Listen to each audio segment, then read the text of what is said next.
skills of English is writing, and today we are going to do power writing, where POWER stands for a different meaning in how to organize our thoughts while we are writing and write your task efficiently.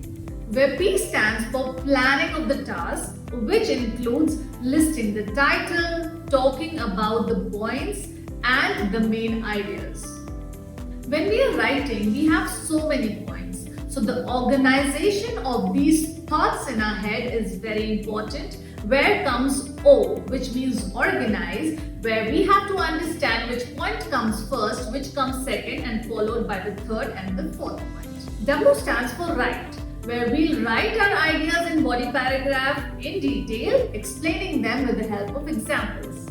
Fourth is edit or evaluate. Evaluating the task is very important. We should check it for our spelling errors, punctuation or grammar, or we should also see where the organization of points is listed down correctly. The last one is revise. Revision is very important for the reader to understand how you have explained your task logically, or if there are any mistakes, you can correct them. Writing is one of the major skills, but there are other skills which are equally important. I'll be talking about them in my next video. Thank you. Keep learning.